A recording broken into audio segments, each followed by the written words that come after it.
Crescenzo, aka LDC. I am reporting live from Emporia, Kansas. We are 3 days out from Unbound 200. This will be my fourth time. One of the times it went pretty well, so hoping for another great opportunity. Yeah, so it's your fourth time at Unbound. Yes. What has gotten easier / harder about Unbound for you? Oh, what's gotten a lot easier has been my fueling, having all of my nutrition just readily available at the feed, from the feed. Guys, the feed has everything I could possibly need to get between 100 and 120 grams of carbs per hour. So that's been a lot easier. I don't know what I was eating the first year. I don't even remember. I was felt like a chipmunk just trying to eat bars, and yeah, my nutrition's gotten a lot better. My skills have gotten a lot better over the years. The first year I ended up in the hospital with a broken collarbone, and then the year after that I won. And then I ended up in the hospital in last year again with stitches. So I think the handling and the technical aspects have gotten a lot better. Besides seeing your face on the street, what's the one thing you look forward to the most about Unbound? What I look forward to most about Unbound, especially this year, is the separate start that we get in the women's race. And how we have 15 minutes after the pro men and 25 minutes before the elite men, which is different from last year where it was 2 minutes and 8 minutes. So I'm really excited for a closer to a true women's race. There's still work to do, but I'm excited about ripping 200 miles of gravel with the ladies. Conversely, what is the one thing you dread about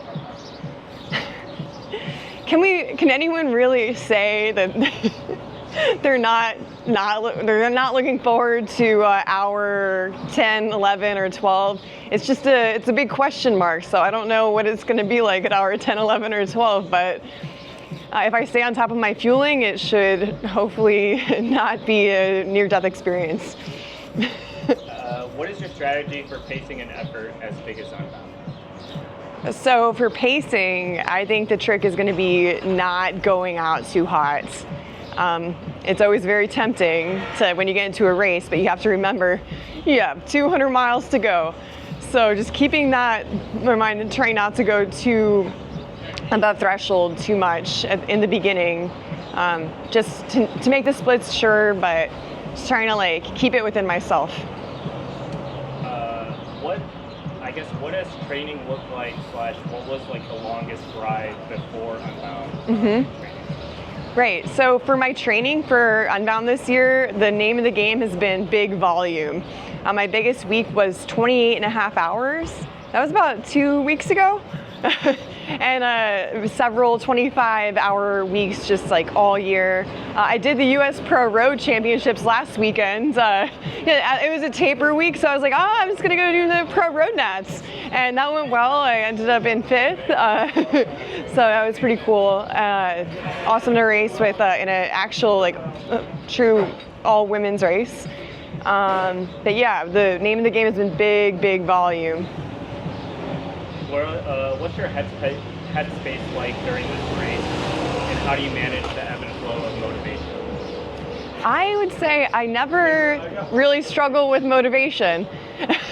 I just keep it going. I mean, I just remind myself how much goes into this race and just how much it took to get to where we all are, and just keeping that in the back of my mind when things become really painful. I just remember it's a temporary experience and it will be over. There's an end in sight. It's only 200 miles. The worst things have happened than that.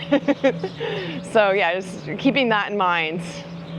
So speaking of pain, last year you kind of talked a little bit about pain and suffering. Has your viewpoint changed on it, or is it still? No, of course not. No, I would. So in as many of my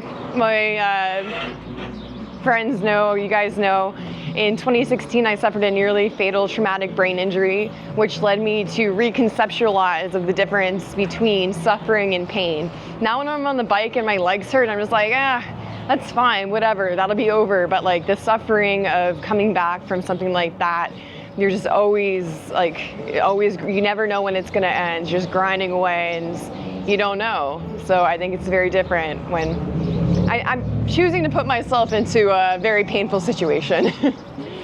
And then finally, where does the significance of this race fit in with the rest of your calendar? Do you view it as a key event for the rest of the year? Can you talk a little bit about that? Oh yeah, this is the A+ events of the year. This is the event that it changed my life. In the year 2021, I was working a desk job. Until I won this race in 2021. So since then, I've been a cyclist full time. And yeah, it's my A+ event. I love this race. I love riding 200 miles. The longer, the better. Awesome. Thank you so much. Cool.